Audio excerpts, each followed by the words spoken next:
Welcome back to How China Works. I'm Brendan Davis. My co-host Ying Li will be with us in just a moment.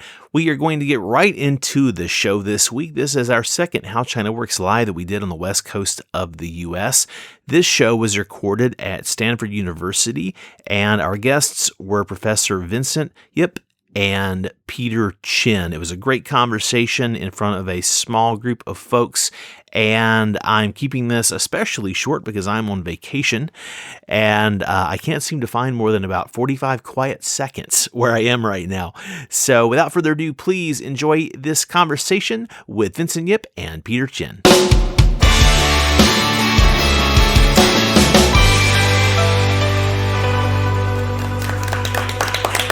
Welcome back to How China Works. I'm Brendan Davis. And I'm Ying Li. And we are very glad to be here at Stanford University in the Hillel Center at the Corette Pavilion. If I got all of that right. Did I get that right, sir? Yes, of course. Fantastic. And Ying, please introduce our guest today. Absolutely. Well, we're so happy to have two amazing speakers, which are our friends too here. Professor Yip, Vincent Yip. So actually, he's have been teaching in Stanford University for long, and he has tremendous experience. I will leave him to introduce himself a little bit for us. Really? Oh, okay. I'm Vincent Yip, and how should I begin? I'm Singaporean originally, and for the last 30 years mainly, I have been teaching MBAs, EMBA students, and teaching in Northwestern, USC, recently at Stanford and UC Berkeley and Singapore Nanyang Technological University. So I teach mainly project management, innovation, technology, and I even teach courses at Silk Road. So that Silk Road. Yeah, wow. It's a wide range. Yeah. That's great. And yeah, please. Great to have you here. We definitely will actually dig much deeper into the nuances, the culture, everything, the richness of the history, and also your teaching experience here. Our second guest speaker is Peter CHEN, right? You are from China, but now you're working in Silicon Valley. You connect with a lot of course, both like executives from both China and the US. You have been really engaging with people are from China, helping them to be able to navigate and the business success here in the United States. So why don't you give us a little bit of introduction of yourself? Sure. My name is Peter CHEN. I work in a large tech company here in Silicon Valley. I serve clients around the world, and so that I get to work with, collaborate, and lead cross-border team. These teams may sit in Europe, South Africa, US, Asia, and different parts of the world. In my leisure time, I also advise some startups on their cross-border strategy, and I feel very humbled today to be speaking here. Oh, well, we're humbled to have you as our guests. Yeah, we're privileged. We're privileged right now here at Stanford, this beautiful sunny afternoon, to particularly, discuss a topic that both Brendan and I have been very interested in, and most of our audience are also very interested in. We are How China Works, with the goal of helping the world become China smart and Chinese ready. Go global. But really, when it comes to go global, right? Going global, what does it truly mean for going global? So here we have experts to be able to share the relevant experience. So Peter, so you engage with a lot of clients, customers from, of course, multiple cultures, but including principally from China, right? So can you just help lay a basic understanding, how do you help them, especially here in Silicon Valley, and what is the interesting story and lesson learned? Yeah, so the people I work with in China are the entrepreneurs or the successful corporate owners who want to take their business overseas. And the key industries include e-commerce, gaming industry, app industry, and travel companies. And these are naturally global companies because their audiences can be global. And especially recently, these e-commerce companies, China makes great products, and these products are sold to everywhere, every corner in the world. Now the question becomes, how do we generate more value rather than competing on price? Just numbers. Yeah. for the Chinese manufacturers, because the labor cost is going up, and the taxation is not going anywhere, right? So they have to be able to sell the product at a much higher margin to be able to survive. So that's when they face those challenges, because in the past, all they need to do is to make products and find a buyer and to sell it at scale. Right now, they have to sell by themselves. So I have observed a very clear trend for the B2B businesses to become B2B2C business by leveraging platforms like Amazon, or they build their own websites and go directly to B2C clients. Like we call them B2C. And the challenge for these clients the challenge for these businesses are extremely big, because when they when they go global on their own, they have to communicate a value. They have to tell a story that will resonate with their target audience. And that's something that we are not good at. Interesting.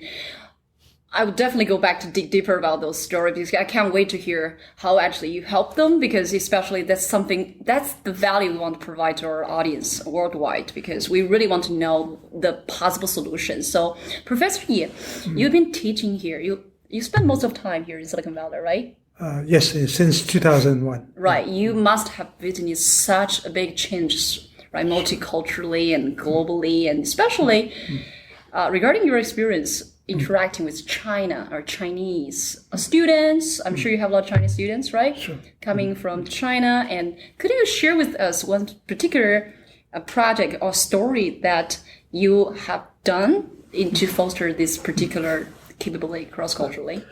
Actually, even before that, I just remembered that when I first went to teach at Northwestern's Kellogg School, I was teaching a course called Intercultural Aspects of International Management. When was that? This was 1991 to 94. Wow. Both the MBA and EMBA. At that time, I was visiting professor, and I'm adjunct at Stanford now for the last 12 years. And I have this great insight. One time, I decided to ask 2 classes of 30 students each in the evening class. So 60 students. I asked them to report on their name, what they do, and where they were born, which city you were born. So I don't ask which country you're from. That's kind of, but which city you're born in, it's fixed. You don't have to change. You can hopefully deduce the country from the So city. you don't want to say, are you Chinese? Are you Korean? Are you Jewish? That's very hard to understand. So I asked the city. And you know what? I remember till today. You would be shocked. Out of 60 students, there were 18 different countries.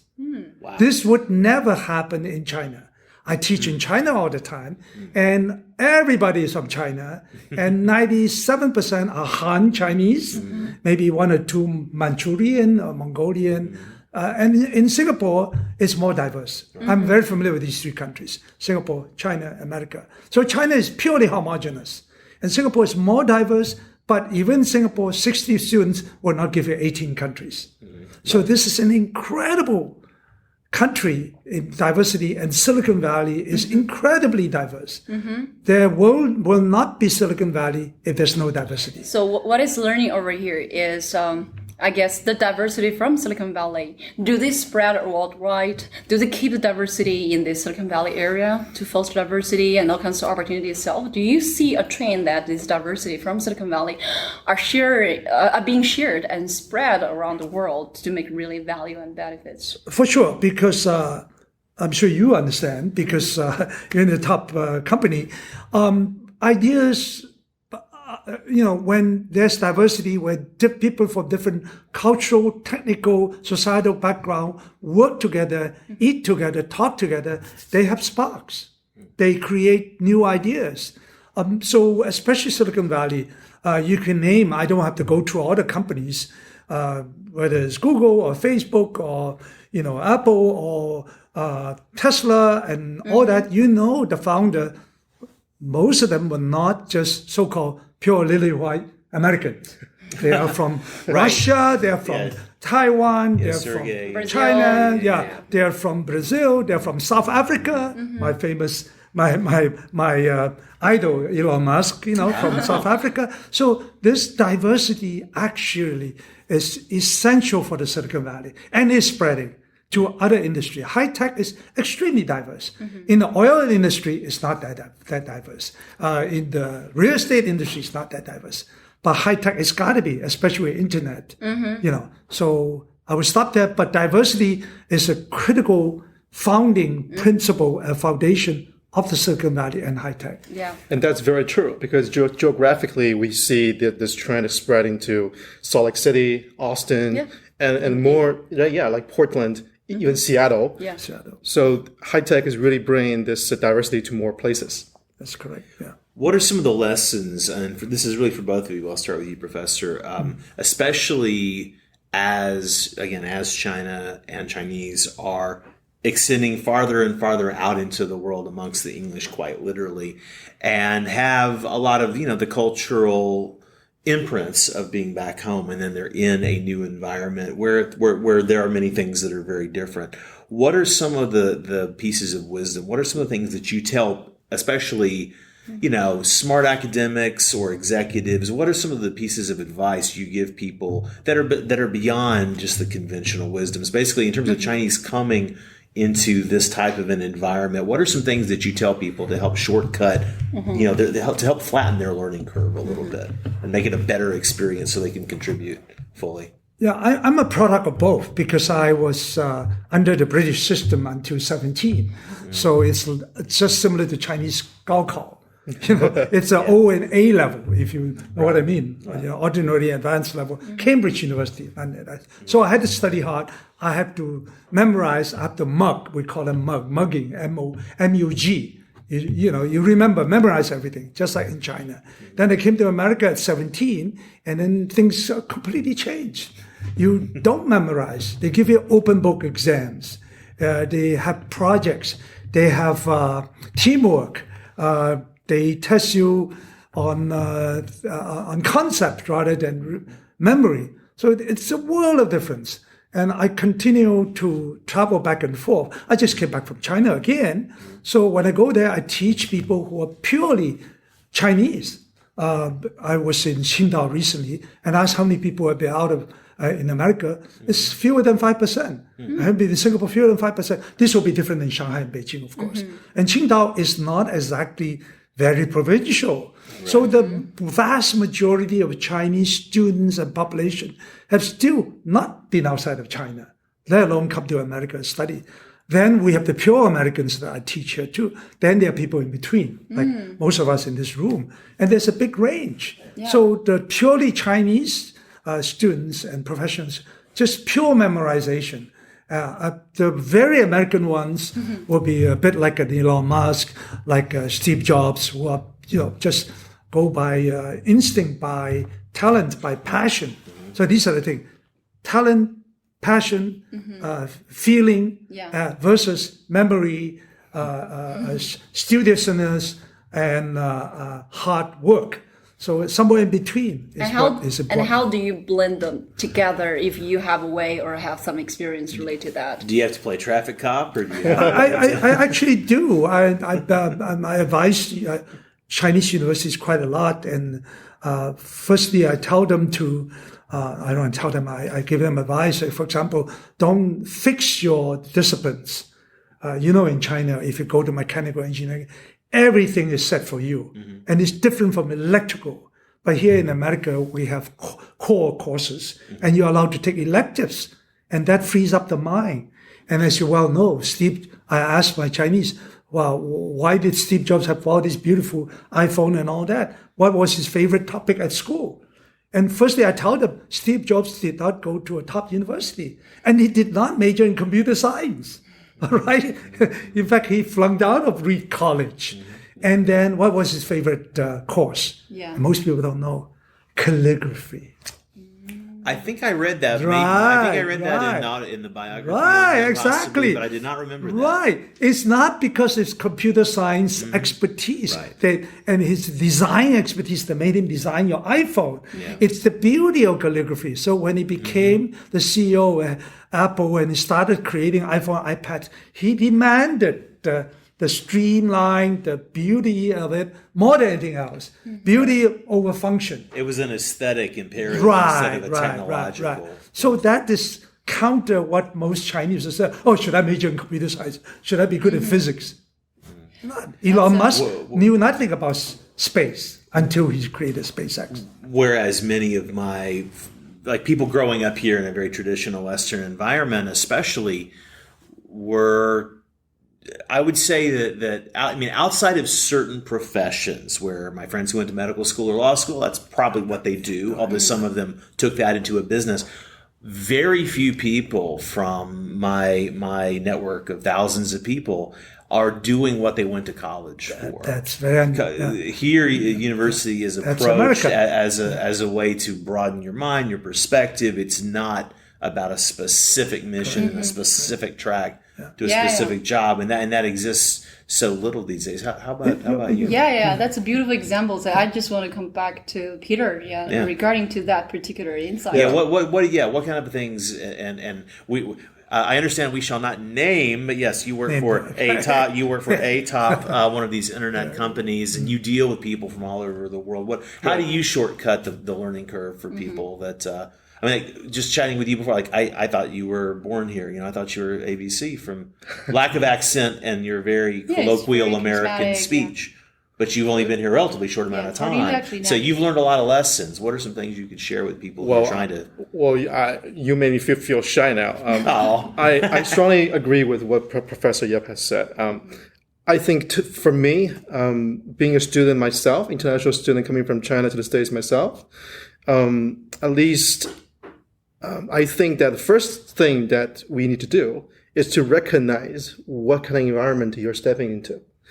You're not just stepping into America, because America is such a diverse country. You will meet people from Eastern America, like New York. You also meet people from California, which is essentially so different. Yes. And you will also meet people from all over the world, especially you're going to a top university like Stanford or Berkeley. You'll meet students from 20 countries. Yeah. So you have to recognize that there are differences in the world across different regions from these people. So first, we have to be very humble, knowing that this is a very difficult environment. And second, I would say that you don't foreign yourself. If you have an accent, that's fine. Don't think you're a foreigner. Yeah, I mean, we look different than the people here. I mean, that's who we are. Don't feel like you're entering a foreign country, especially in a country like the United States, which is so welcoming and so diverse. I've learned that by myself. Like, I went to the classroom, my school was like 90% white, and I felt like, oh my God, I'm the only Chinese in the classroom. I feel so nervous. And oh my God, I'm afraid that people will have a second thought about me. But How do you overcome that? Well, I mean, after making friends with them, hanging out with them, then I found out that no one treats you like a foreigner unless you treat yourself as a foreigner. like a foreigner. Right. That's good. They ask me, "Are you like born here and did you grow up here?" Yeah. They treat me like an American-born Chinese. Do I need to make myself a foreigner? No, I can walk in the classroom confidently and make friends with all of them. Why not? And third is also an example I observed. So don't lose yourself. Like I have classmates who come from a third country, then another Southeast Asian country. Then he started to behave all American. He's like, I'm not talking to anybody from my country. I am only talking with the white people. I'm only hanging out with them. It's a strategy, right? To fit in their eyes. To fit in. Right. But you have to remember that the respect you'll get from others is a result of confidence you have in your own culture or your own identity. Great take. So whenever I see someone who like from India, from Asia, buy cosmetics and want themselves to look whiter, I'm like, okay, so that's understandable, but who sets that rule for you?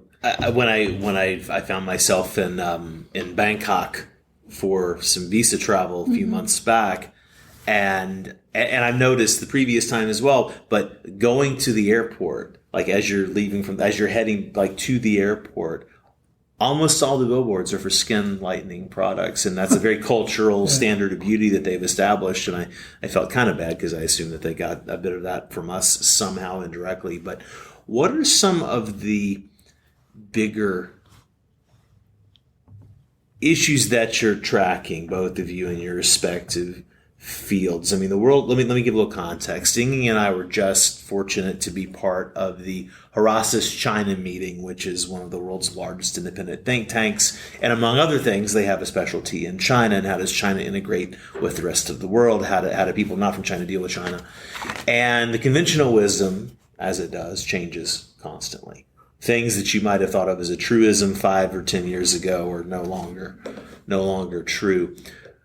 Here's the question with this context, because we were able to hear a lot of people talking about here's how things have changed. Here's the state of things as of today that they were talking. The Chinese ambassador to the U.S. he spoke at the event and was explaining kind of the next steps in the U.S.-China relationship, what we could look forward to. What are you both looking toward as you look down the future, down the road, as you're sort of trying to look around the corner? What are you looking at specifically in terms of your areas of expertise, but I mean more broadly like U.S.-China relationship? Maybe I should speak. Before I became a professor, my last job was a diplomat for Singapore at the EU. So I have dealt on the international sphere. I was based in Brussels for the EU. I have to deal with different people. And when I started teaching, and I've been coming back and forth, not so much Singapore anymore, between US and China. And although in the US I teach project management, there are a lot of people teaching innovation in America. But when I go to China, they always ask me to talk about innovation and creativity. And I also entertain EMBA students from China, and because I'm one of the rare people who could speak and lecture in Mandarin as well as in English from the university. So in the last 3 to 5 years especially, they always want to ask, why is America so creative? Why are the innovations bubbling from America? Even though trade, GDP, China is catching up. And there's a book by Peter Thiel, I'm sure you know, it's called From Zero to One. Right. It's translated into Chinese. And that's a brilliant way of telling the Chinese, that your GDP may be high. I just came back from Shenzhen 5 days ago. And they are so proud of Shenzhen. Their GDP has overtaken Hong Kong, Singapore, and whatever. And I think 50% of all skyscrapers constructed in the last 20 years were in Shenzhen. Mm-hmm. But I publicly told them that you are still not doing 0 to 1s. You're doing the 1 to 100, 100 to 10,000, right, but you're not doing 0 to 1s. So they want to come here and learn what to do. And they come here to study, and they keep asking us, what's the secret? Mm-hmm. And I like to quote Reid Hoffman, Lincoln. Silicon Valley is not a place. It's a mindset. That's brilliant. So I play that slide. Okay. You guys want to take a lot of pictures. You can steal my PowerPoint. You can steal my laptop. Right. And you are not going to be creative just because it's not in the books. It's not in the buildings. It's in our mind. It's in the heart. It's in the spirit. So that's the part that the Chinese need to learn. And that's $128,000 question they need to find out. Yeah. And maybe Peter can. Is that a year tuition? So I would like to. Pretty much. 2 years of 128,000. I love the way how you put it. Like it's a mindset, and it's about the brain. It's about cognitive understanding. It's about the something higher, right? Passion. The passion, right. The spiritual thing. But let me just challenge you with one question. How to make it happen? Or like what prevents people to have that mindset? Okay, I have an hour talk to, but Peter, talk. You talk. We'll let Peter have it. Let Peter have a go question, at it. Right? Yeah, sure. Let him go at it. I can try to answer the question, but I mean, from what I've learned, I think on the global level, there are more commonalities than differences. Yeah. Because people ultimately chase the same thing, like love, sense of safety, things like that. So for a country, We do it different ways, though. yeah, there are differences. They do it differently, but I think the goal is very similar. It's very similar. So when a country is about to tell a story to the world, it is okay to mention its own GDP, its own accomplishments, and its own strategy. It's all right. But I think in terms from a storytelling perspective, how do we tell a story that is understandable, that addresses the value of what people are chasing after, will actually resonate better. And that will ultimately decrease the misunderstanding between countries and countries. And that will help the people from the country to have a more open mind toward the world. And the more open you are, the more ideas you can absorb. And as a result, you'll have a lot more creativity. Yeah.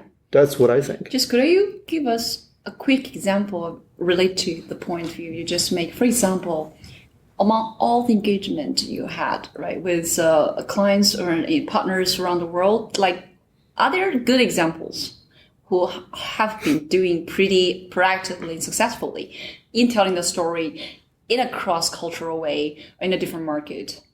Yeah, I'm a very big fan of an e-commerce brand called Everlane.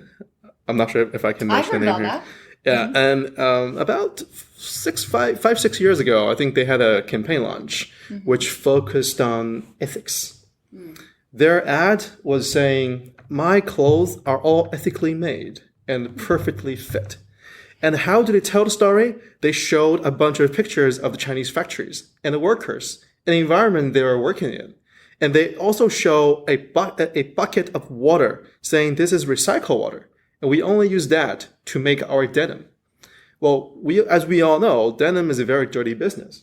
However, they're making that process, that their brand, to associate with recycled and happy employees. Social impact and humanized story. Well, I think that story is a global story because everywhere, any corner of the world, people will understand it. Yeah. And people will buy into that idea. And as a result, their business grow and their brand image is so great. So I think that's a very good example I have observed from the US.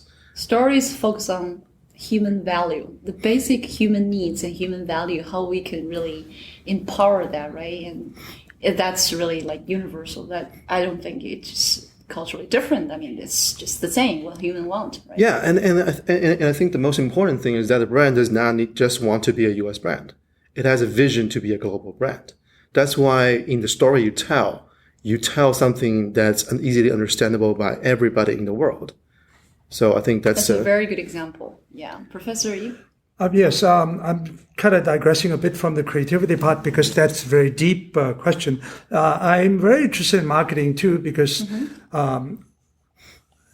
having grown up in Singapore in a Catholic school, completely bilingually. In my Catholic school, we were taught in 2 languages. There are a few of these Catholic schools in Hong Kong, Singapore. So I could see the differences right away. Let me quote the problems on both sides. For example, when I look at Chinese products, they're getting better, but they don't know how to choose their names. They don't design a good logo. They have no slogan. Okay? So they don't know, for example, just do it. You know, which company it is. It's a real thing. You know what the company it is. The Coca-Cola. I one time show my Chinese students the top 20 logos in the world. 18 were Americans, 1 Japanese, 1 European, 0 Chinese. Okay? So there again, they don't know how to brand. It's a big problem. And I tell them, when you name a company, do not use X, Q, C, Chai Jing will become Kai Jing. Yeah. My wife's name is Lei Qi, Qi, they call him Lei Kui. Yeah. So some of the words in Chinese are not pronounceable in English. So you try to avoid that. You use K, you use M, you use T. Yes. These are easy words. So a romanized type of a name. Right. Very good. Translate very well. I gave a very good example. I said, I have a Lenovo computer. It's the top-selling computer in the world, but it was used to be called Lianxiang. So I was joking. If they call it Lianxiang, the sales of Lenovo will go down by 80% because nobody can go to the shop and say, I want that Lian. What was the computer called? Right. So that's the Chinese part. On the American and Western part, recently, there are a lot of problems on marketing of products where they don't know the Chinese sensitivity. Right. About not calling Taiwan a different country, calling Hong Kong a different country, and making a Chinese eat noodles with chopsticks, and then they get banned. Many Italian brands, French brands, and all that. And that is because they did not invest in a multicultural cross-border person like the two of you, or like the two of us. They don't know. Well, we're available if you're listening. We're probably all available for a fee. The professor is probably at a slightly different bracket than we are. So why would multi-billion-dollar French names make such a stupid mistake of having T-shirts that have Hong Kong, or Taiwan, Republic of China? Don't you look at the map? Did you look at the UN? All this? So that's the other problem. So the world, although Milton Friedman said the world is flat, but actually still not flat to a lot of people. A lot of people are still living, they couldn't see the other side of the earth. They don't know how the other side work. They don't know how they look like. They don't know what the language is like. So I think both sides need to learn. Yeah. So. Well, that gets to actually my long-winded setup was for this purpose, actually to inspire you to say something. Didn't have to answer the question directly, which you both actually did very nicely. In terms of future sticking points, what do you see as some of the things that I'm thinking in terms of if someone is, we have a few people here who are in school or going to be off to university, in terms of how people who want to work multiculturally, especially with a focus in U.S., China, what should they be looking at? What should they be paying attention to, you think, to be the most effective in this new world? Because all we know, it's changing. We can't take for granted things that we took for granted even a few years ago. Peter? Just be there. If you haven't been to China, go. If you only have been to Shanghai, Beijing, remember that's not China, because China has a lot more places than just these two cities. And it's funny when companies have a China strategy and an India strategy. Yeah. I always laugh at them. I'm like, okay, so do you really understand China, the northern China and the southern China? There's such a big difference. How can you ever apply a same strategy towards these two areas? India would tell you the same thing with perhaps slightly less diverse. Yeah, India also is like. I mean, in the U.S., right. The regions are an issue. Yeah, are you targeting Spanish-speaking people here? Right. Are you targeting American-speaking people here? In Canada, in Switzerland, there's all kinds of diversity there. So I think the number one, the best and most effective way you can do is just be there. Air tickets are $400 round trip in some time of the year. Sometimes it's $800. It's not that expensive. You must be flying China Eastern now. Yeah, China Eastern is great. You're flying on the wing. No ads. No strapped ads. onto the wing, hanging on. Yeah, and secondly, I think you gotta meet people and talk to people from these areas with a humble mindset. Don't come into a room with a very strong opinion. Like, oh my God, I'm from US, I'm from California, this is how the world is working in my mind. And whenever I talk to you, whenever you talk to me, I disagree with you. And you go into a debate. That's not how you learn. You learn by emptying yourself and you ask all the questions by being curious about the culture, about why people behave that way. I was in Tel Aviv, and the people there are very sharp, and they are sharp to a point where I almost felt they're being rude. Right. I was almost offended. But wait a minute, why are everyone there? Why is everyone there behaving this way? When you study the history, the culture of that place, you will understand. They're just being straightforward. Exactly. So I think be there, talk to people with an open mind. Yeah, to follow up on what Peter said, there's a Chinese saying, 行千里路读万卷书. Traveling 1,000 miles is equivalent to reading 10,000 books. So as far as that's concerned, I'm way at the top because I'm counting in my 80s countries. So I'm approaching 100 countries. And next 2 weeks from now, my wife and my kids we're going to Oman and Dubai. So there's 2 more countries. And next January, I'm going to South Africa and Zambia. So before I go and meet my maker, I should at least be 100 countries. Jokes aside, traveling is incredible. It's the best investment you can put, better than buying the best computer or the car, whatever, because it opens your mind. And of course, when you travel, I tell my kids, now they're not kids anymore, my students and all that, when you travel, don't just go and take pictures, selfies in front of others. Right. And don't just go and buy the most expensive local brand names.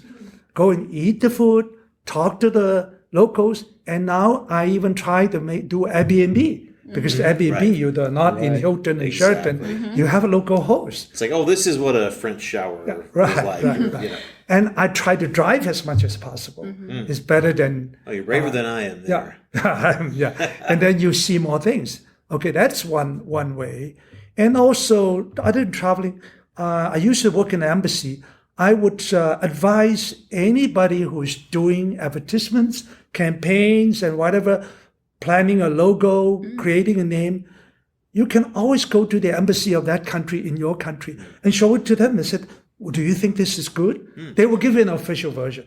At least you're not having this problem about the wrong map, the wrong name. Very good insight. Yeah. So go to the cultural attaché and say, oh, I plan to do this. This is my ad. What do you think? Firstly, it's free. They're not going to charge you, right? And secondly, they'll give you an official version.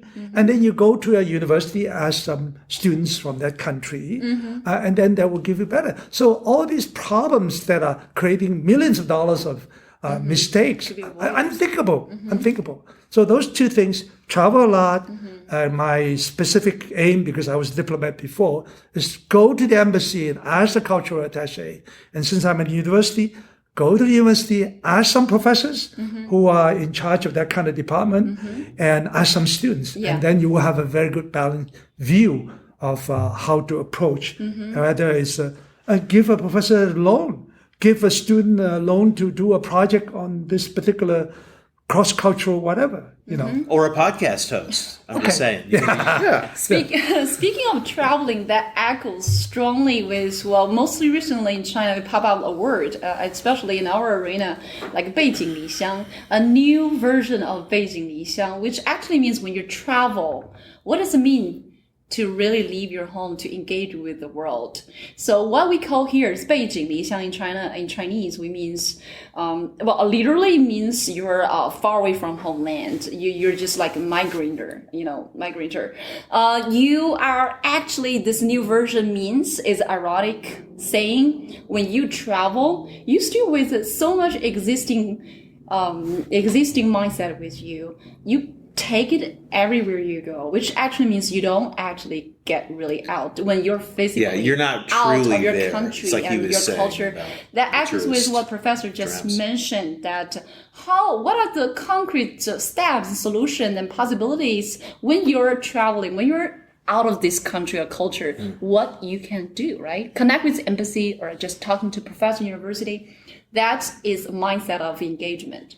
The true engagement for people to go global when you're traveling, like in China, there's over 100 million people travel around the world every year, spending billions of dollars. But do they really actually utilize the money for enriching the mind? And the same thing applies not just to Chinese, non-Chinese too. I'm thinking about the same way for the other travelers around the world. Right? I'll answer that first, if you don't mind, Peter. I have a specific instance because about 2 months ago, I took one of my mentee students actually to the deep jungles of Borneo. Oh. Yeah. And it's far from... And then, you? Okay, one of our audience members. Wow. Yes. And, sorry, Brandon, I hope you didn't say, where's Borneo? Not you. But most Americans, what? No. Borneo? It's Most people don't know. So anyway, not only you don't know, it's so deep inside that the animals were looking at us. We were not looking at animals. So we were living in a village with 300 or 400 people. And we were surrounded by trees that are 100, 200 feet tall. We are surrounded by a river with crocodiles and poisonous snakes and sun bears and, all the rest of. We spent 2 weeks there. And then we were thinking about how? No Chinese. Sorry to say that. Right? Were you excited about that? For 10 to 14 days, we were so excited. There were no other Chinese. No Chinese tourists taking selfies and buying French products. Playing follow the flag. With the flag. And then eating instant noodles, So we were actually very proud and happy. Well, it's not very nice because I'm ethnically Chinese. So we have our mentee student write a blog on ecotourism. Well, we love the Chinese people. Please don't be mistaken. But Chinese is going to be it's already the number one tourist in the world. In the year 2020, there'll be 200 million Chinese traveling every year around the world. But they're going, again, mainly to places to eat, to take selfies, to buy branded products, to show off when they go home. Which present a huge opportunity for the outside world to engage with Chinese traveler when they do. Help or empower. So engage. we want to change the mind. They are not dumb. They are not stupid people. They're getting bored with Paris and Rome and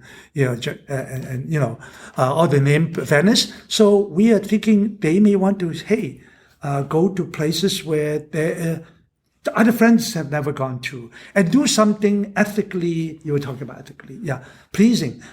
We are very much, my mentee students, very much into saving sun bears. She's helping to solve deforestation. You know about the Amazon fires, Indonesian fires, and all that. And the Chinese people have a big heart too. If they realize that they can also go to places and not ruin the environment, but instead their tourism dollars and their contribution, their charitable donations can help to preserve rhinos, elephants, sharks and all that. The Chinese were mainly responsible for killing for many, many years. I think they will react. So tourism is very important. And instead of fighting them, getting mad at them, we should get them into our fold to help us. And that's my take. It's really up to both. Up to both sides. Work together and to be closer and not just like from one side. Building bridges take two sides. That's the old saying about the best way to kill prejudice is travel. I'm badly paraphrasing someone whose name should be popping into my Peter, do you have a last thought about this? Well, I agree, and then I think we in general we need to be more vocal about who we really are. Like a very good story is my wife. She came from China as a Christian. Now she goes to church here, and one day she got a question like, "Oh my God, I cannot believe there are Christians alive in China." And you're here behaving like a normal Christian. Come on, there are millions of Christians in China. They're just not being vocal about that. And that's just one story. And there are like animal lovers. People love dogs. People love cats. Why are those stories exist in the world that we eat dogs all the time? That's like 1% of the population. And whereas 99% of the population love animals, love the planet.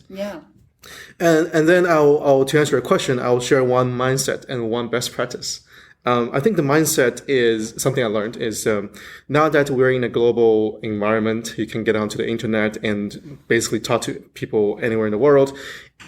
It does not mean you're a global citizen yet. Yes, well, this is true. First of all, you have to know that there are more than 2 countries in the world. There's not just Chinese and America.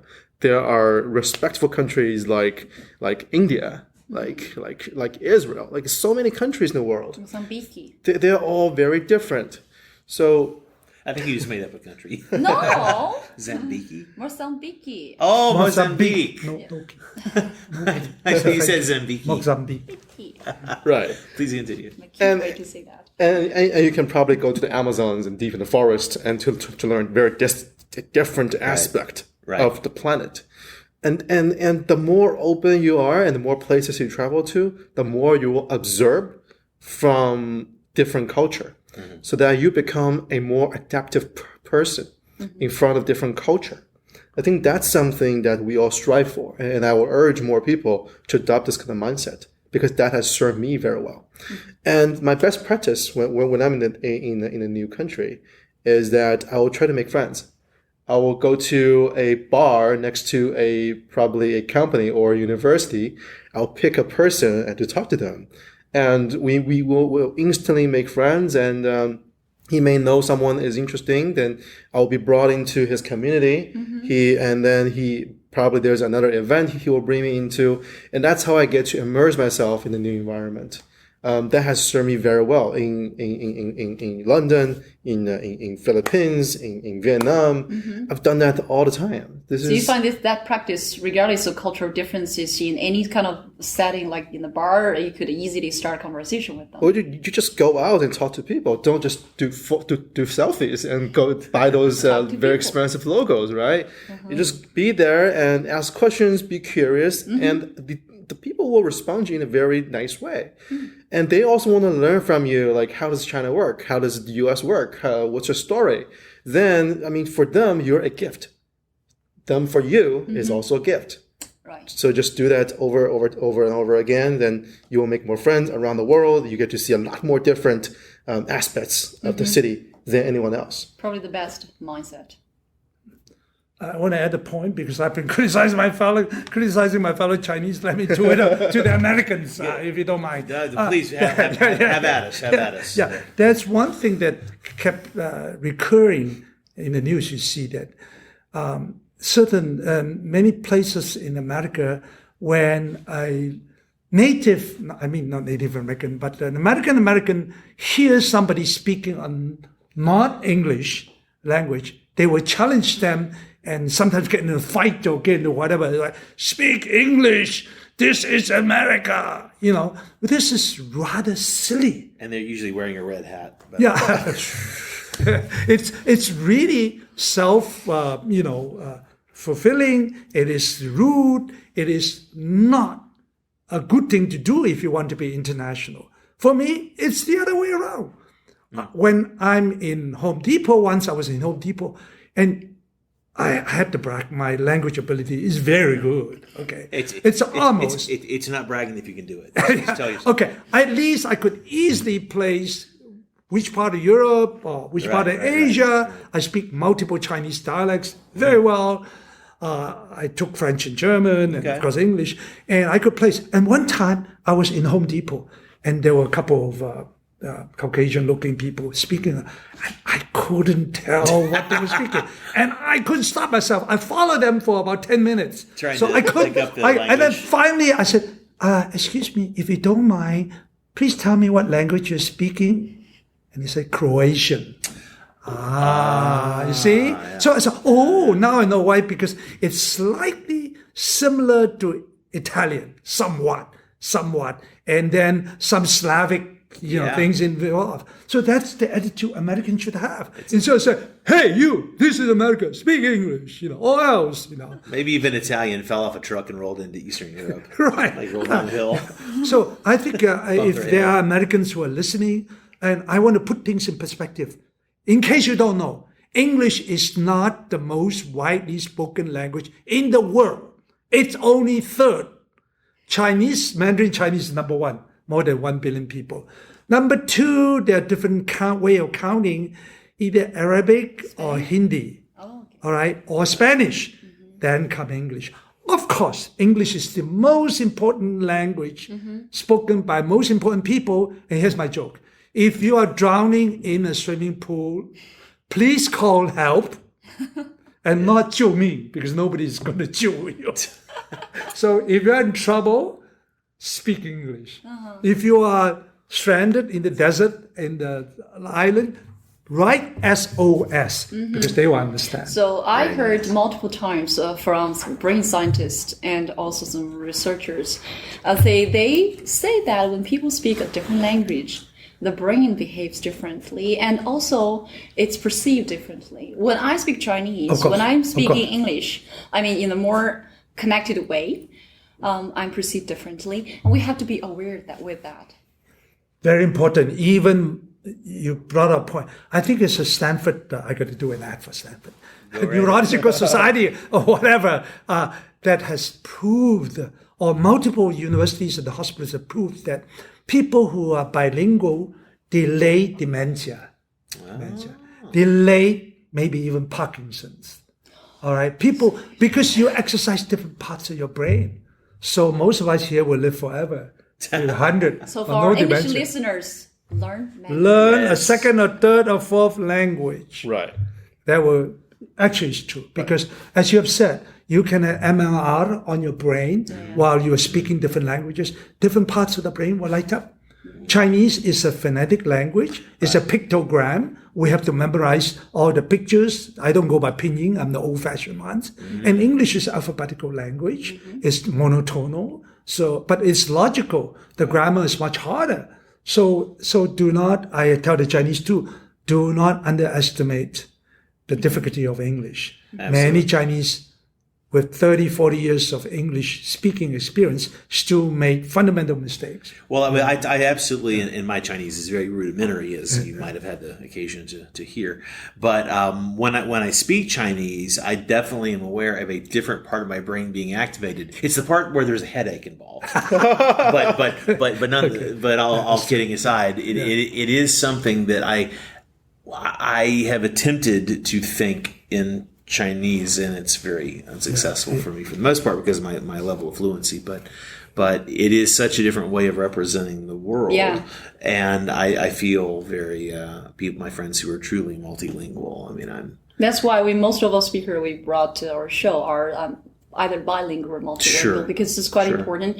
We try to show a pattern, and we deeply believe in this, that people who are good at cross-cultural communication management and all kinds of engagement, their language skills, right? If you really go to the basics, think about that, how that could activate their brain. I mean, it's for long run. It's not just for the benefits of making business successful, but eventually, individually, what does it to your brain and for your longevity and for your health altogether, right? So truly, let's just be aware with that, right? Very nice.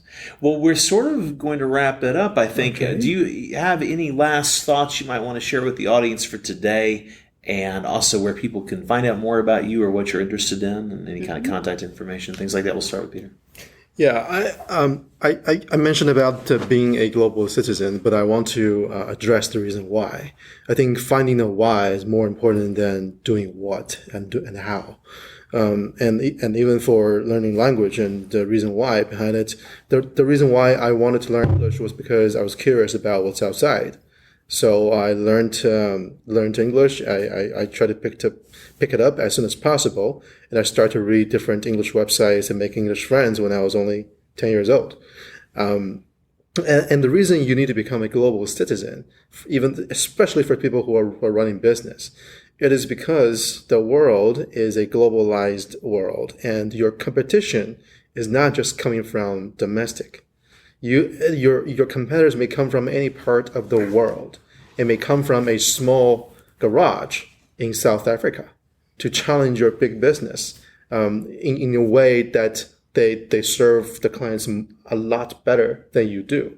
So you have to be able to absorb the information around the world to be able to make a right judgment about your business strategy, about the talent you're going to hire, about the way you're going to take care of your own people. So in order to change your organization, you have to change yourself first. And that's very important. That will also affect your brand image, the story you tell, the message you convey through your products to your consumers. And I think that's something that especially don't record this. Anyways. Well, this is all on the podcast. So what are you? All right. So like I think for people who have been successful historically, I mean, in a way that's doing like mass production, competing on prices, you have to disrupt yourself. It's getting yourself out of the comfort zone and adapt to the new world again. And that's something I have learned and I think is very important and something we need to do better at today. Nice. We'll ask you off mic what you wanted to say that you didn't want to be more specific. Professor? Okay. Other than travel, speaking different languages, I've thought about this. Every one of us should make an accounting of this thing. I just thought about it. Look into your email friends. Look into your Facebook friends. Not WeChat, because WeChat is almost completely Chinese. Look at your telephone, all right? And then you categorize your the number of people. Let's say 100 telephone friends, 100 Facebook friends, 100 LinkedIn friends, and go by nationality. If your friends, quote unquote, are more than 80% one nationality, I think you have trouble. You have trouble, okay? Yeah. If I would say, again, I'm bragging, my email, I would have email from literally or just about out of 200 countries in the UN, I would have 60 to 70 countries around the world. I have South African friends. Mm-hmm. I have African friends. I have Egyptian friends. I have Brazilian friends because I'm a big soccer fan. Yeah. And I teach students from all over the world. Mm-hmm. I'm going to fly to Italy to meet one of my Italian students who's going to bring me to Rome to watch Ronaldo play in Juventus. Wow. You should be jealous. We're buying 4 tickets. No, you think so. Nice. So look at your phone book. Look at your LinkedIn people. If it's lopsidedly Chinese, lopsidedly American, lopsided Indian, and you're living in America, you have a problem. Mm-hmm. You should try to change it. Mm-hmm. And I catch my Chinese students. They've been here going to school 3 or 4 years. And I look at their laptop, it's still in Chinese. I look at their cell phone, they're still in Chinese. I scold them. I said, that's not right. How can your English improve? How can you relate to American people if you are still using a Chinese platform? You're still using Chinese phone, okay? And I tell my students, my mentee, when they get accepted into a top university, what is the first thing they should do? They should write to the university and say, I want a non-Chinese roommate. Right. That's the way to adapt. So you have to get out of the silo of what's familiar and comfortable from back home. Right. One more thing I say before I shut up, keep quiet. Say, your electives, take one of these following courses: psychology, anthropology, sociology, one of these G's, okay? Don't take another computer science, please. Accounting. Yeah, accounting, please. Take some social sciences. And that's what make America great, Americans great. It went back to an hour ago, we talked about Steve Jobs, and I want to make another plug at Elon Musk. He's doing all these crazy things, not because he's expert at it, because he has imagination. And he's multilingual. He travels a lot. So do an accounting on your phone book, your LinkedIn book, your email, and then if it's lopsided 80%, you should change it. That's my one-step advice I can give to people. That's that amazing. Is practicing. Yeah, let's not just make the United States great and make China great, make the world great, right? All together with all your insights. Let's use that phrase. Let's make that a distant memory. Can I add one more story? Because I feel strongly about what Professor Yip has said. Recently, I have been thinking a lot about how to raise a kid. And by also observing a lot of successful people here in the Silicon Valley, I get to learn that the best way is to showcase how you live, and they will imitate. Just be the leader, right? Show not tell. Yeah, and show and not tell, because you have to be your best. Then you can raise your kid to the best. And also, I also learned from my past job by working with very prestigious school here in the States. That they actually make international travel as part of their curriculum. Stanford. Yeah. the Exchange programs. even younger age, like middle school students, it's mandatory for the student to travel to a foreign country once per semester, at least once per semester. Wow. And you cannot just travel to Mexico. You cannot visit the same country twice.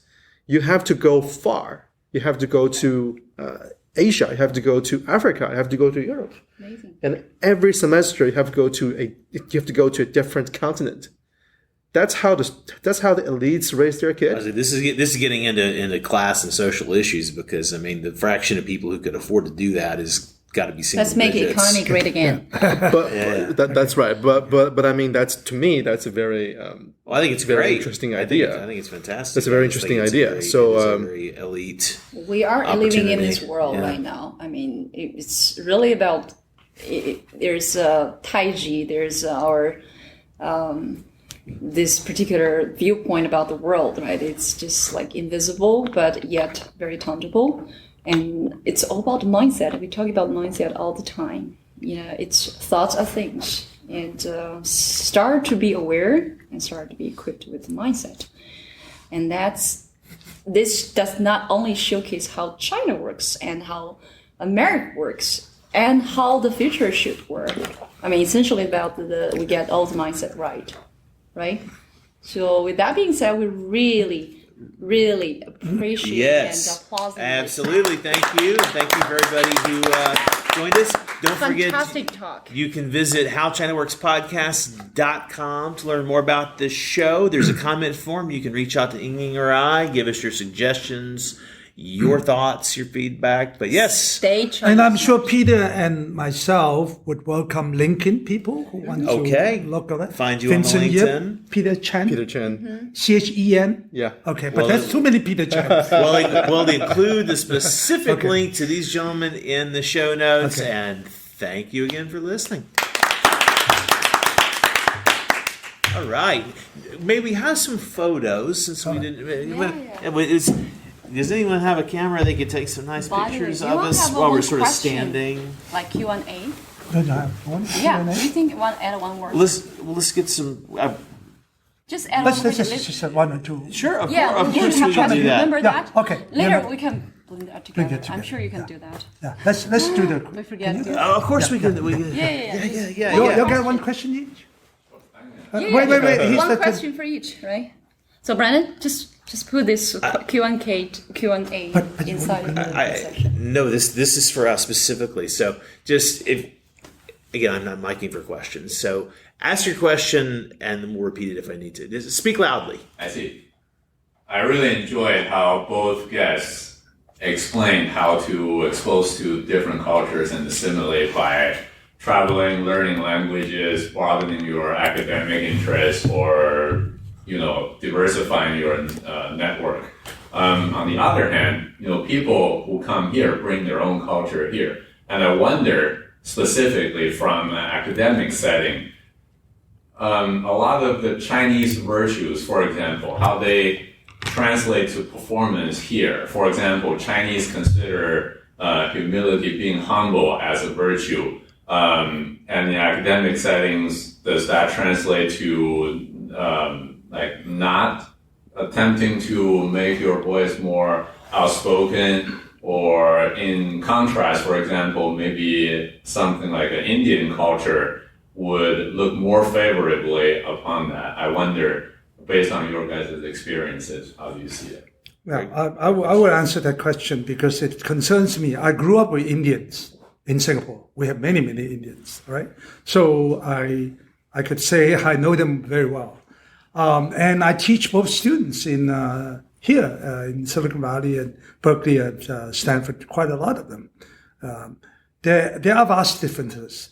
And I tell my Chinese students that many courses in America, many professors reserve 10% of 100% grade as something called classroom participation, which does not exist in China nor Singapore.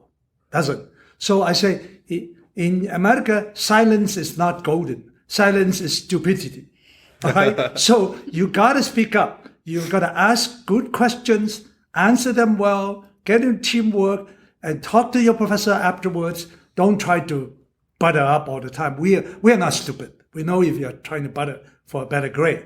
But so this is a part I have to tell my Chinese students, and they are still not doing that well in terms of classroom participation. You talk about Indians, I have to say what is actually popularly known. We say Silicon Valley is made with ICs, right? Indians and Chinese. However, at the moment, now the numbers are almost equal now. However, in the corporate sense, the Indians are doing much better, corporate-wise. And I'm not saying something that nobody knows. Everybody knows. The numbers are out there. Yeah. So that is partly due to it's not due to intelligence. We've got to be clear about that. It's not due to grades. Clear about that. It's not due to diligence. We're clear about that. They're both smart, hardworking, and all that, good grades. However, the Indians are much better at expressing themselves verbally, written-wise, and they are better at social interaction. Interpersonal. So what you said 7-8 minutes ago, the Chinese said, keep quiet because you're better, you're more respected.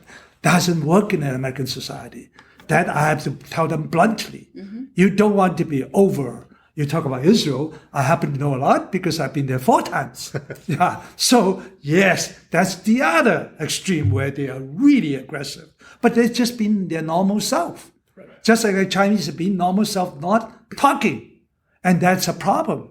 Yeah. So I stop at that. Well, I was like this before, so professor might have hated me. You get 0 for 10%. Right. I would fail your class.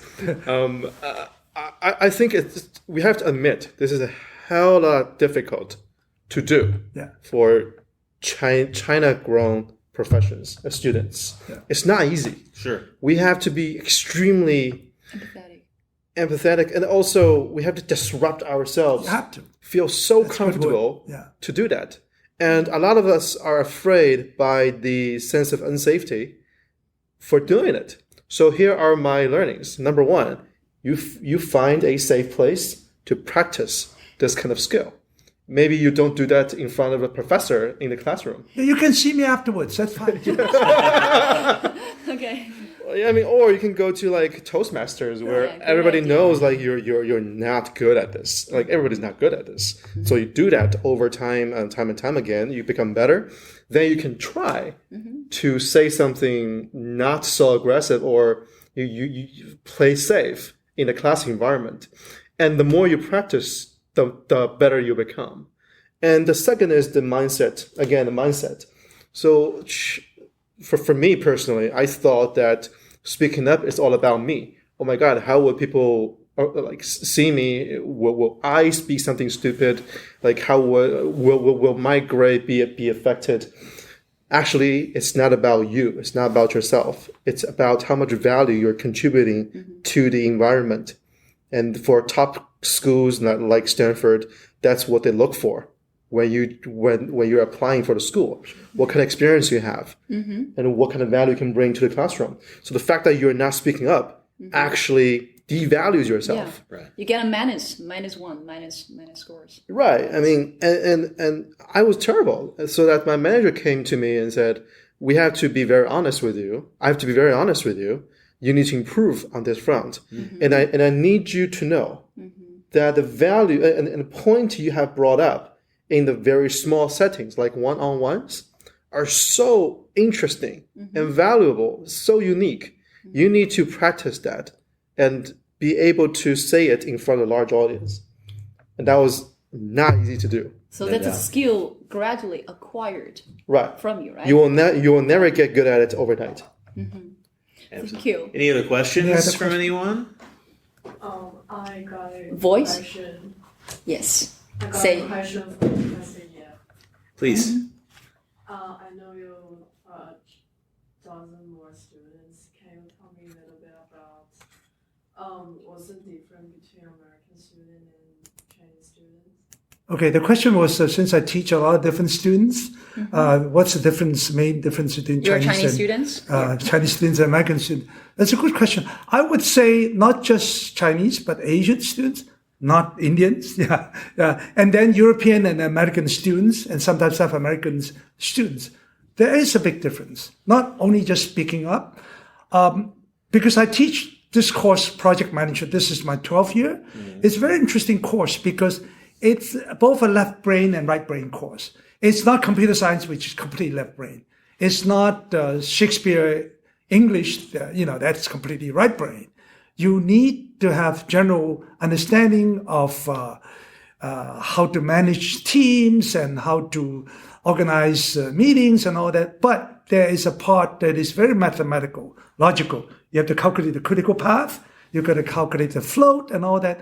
And I tell you, when I give my quizzes and my final exam, I try to limit it 40% left brain calculation, 60% right brain, multiple choice and all that. And inevitably, I will not say this openly, but this is here, that's okay. The Chinese students will almost get perfect scores on the left brain. No problem. Logical, stuff, critical path, that's, walk in the park. That's nothing compared to computer science, compared to advanced mathematics. They get it all right. But when it comes to multiple choices, they're not as good. And then I give essay questions too. They're terrible. They don't know how to write. And then the Americans tend to be the reverse. But something else that's very important.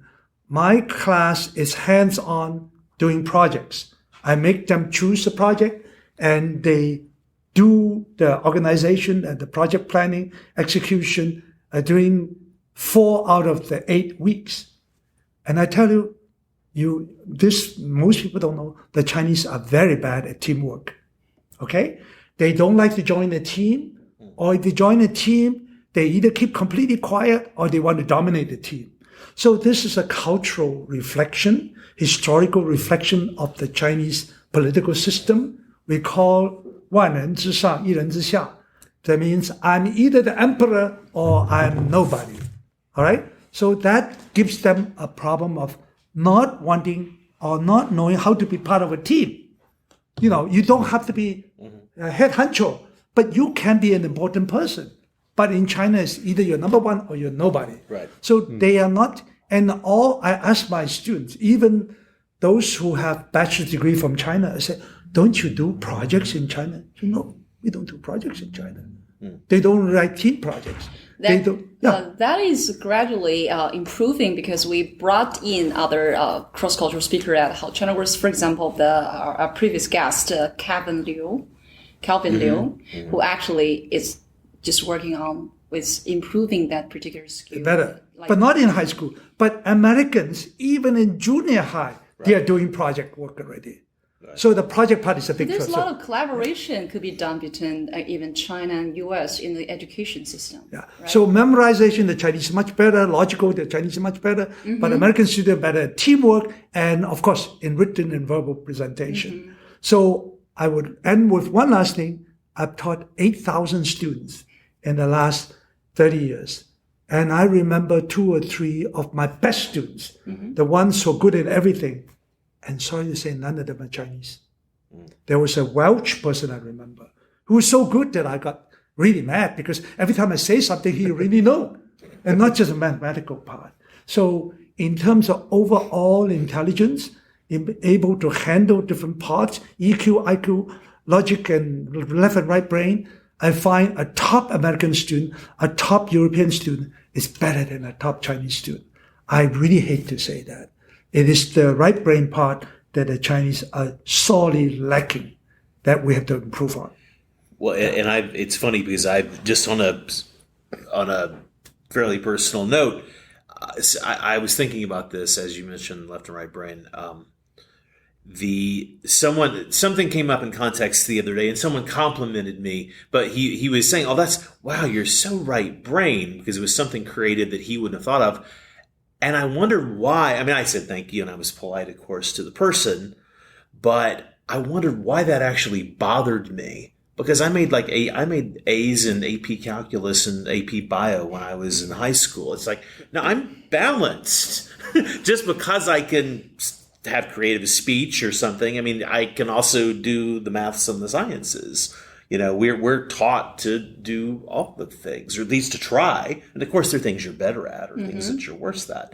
But it struck me how, and he was a Chinese guy, and he was meaning to pay me high praise, which I appreciated. And I saw that was the point of what he was saying. But at the same time, I was like, I could do math problems too.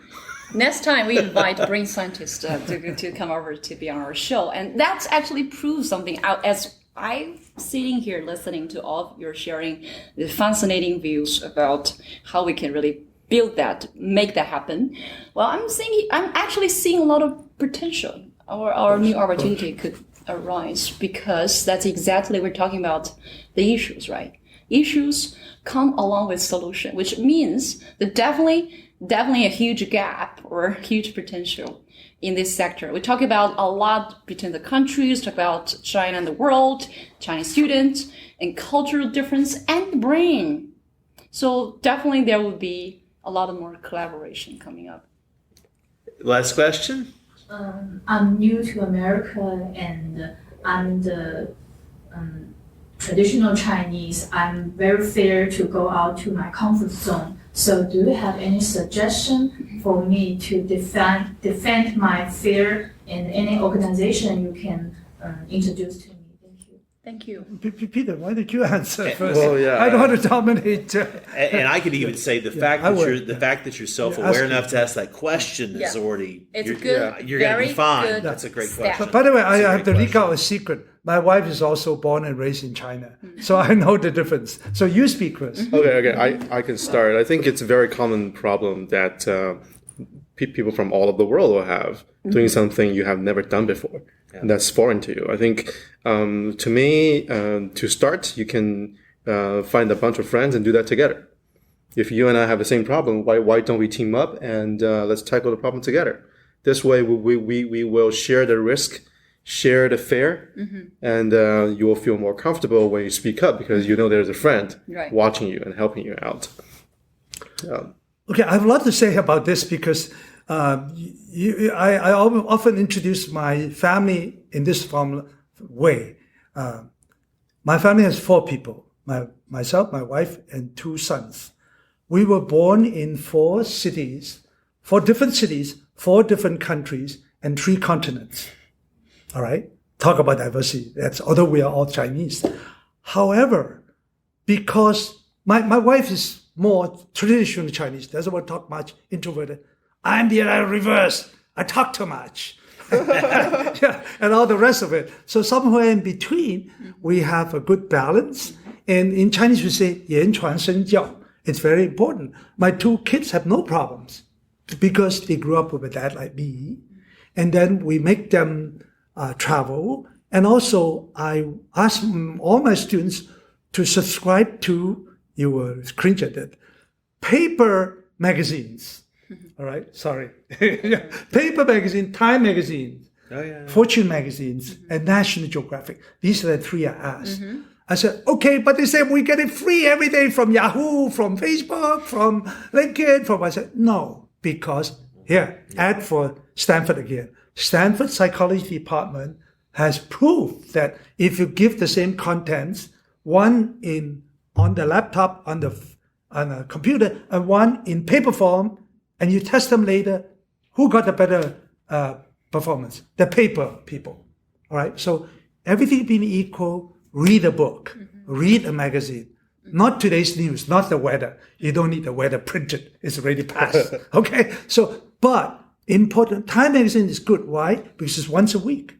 So I actually force my students, she got it now, subscribe to Time magazine, and I force them to say, you promise me you spend a week 1 to 2 hours flipping the Time magazine from face to face. Because there's no fake news in Time magazine.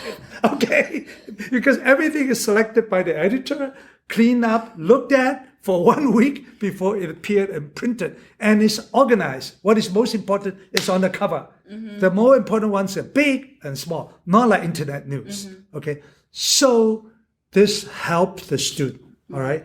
And make them talk, make them travel, make them, like I said, if your kids are going to go to college, ask them, don't room with a Chinese. Not that we're against Chinese, all right? And stand up more, express yourself more. If you cannot verbally express, it's harder. I'm sure you can write an email. If you're afraid to speak to your professor, write me an email. And I got complaint against American students. They're way too informal. Chinese people will say, "Dear Professor, Dr. Great Vincent Yip." But I've got Americans who say, "Hey, Professor, that's not too bad." The one that was rudest, too informal. "Hey there." I actually had a first email from an American student. It started with, "Hey there." So what I do, I replied, "Hey there." Then she realized that it's not proper. I thought you might take like a red painting tool and Send it back to him. correct it, give it marks. You know, it's like too casual of a greeting. Reconsider. So, speaking of being formal, informal, that's exactly where culture can bond together. I see that, right? For Chinese, we always kind of want to polite and formal, and because Confucius told us about to be, everything polite and etiquette, right? But I feel like we want to give the young lady something really actionable. Like how she can sort of start to travel, get out of her read, comfort make zone. more friends who are foreigners, speak up more often, or write emails more often. If you're not comfortable, I'm just going to teach again in the summer. If you're not comfortable talking, raising your hands in class, Americans have never had a problem. The Israelis will do it every second. They do too much. Yeah. Hey, you stupid professor. No, just kidding. Then come and see me afterwards. Most of us are very friendly. We're not going to rush off. I'm always the first to come and the last to leave. As a responsible professor, I would do that. So ask your kids, yourself, do the same. And then sooner or later, you'll feel that we're not so fearsome. Most American professors are different from Chinese professors. We are all much more personable. Yeah? Chinese professors are more, like that. So that's your cue. You got to surmount that obstacle. Otherwise, you're not going to do well in grades and in the society. This is a society which puts a lot of emphasis on looks even, sorry to say, not only your verbal thing. Yeah, so on your looks, on your presentation, not so much your substance. Yeah. And one very practical thing I could suggest is if there is something you're interested in, whether it's learning an instrument, maybe you want to learn the guitar or you want to learn something. If there's something you want to learn, there are no doubt a lot of good teachers, right? Just say, use guitar as an example. There are a lot of good people who could teach you how to play guitar here at Stanford. Maybe seek out somebody who's an American or who's not Chinese, basically. So somebody who's, embodies some of the other characteristics, and then learn this new skill by osmosis. You will pick up some other skills from this person. That's one idea that's very practical. I did that accidentally years ago in some other ways, and it helped with my own perspective. All right, well, thank you again.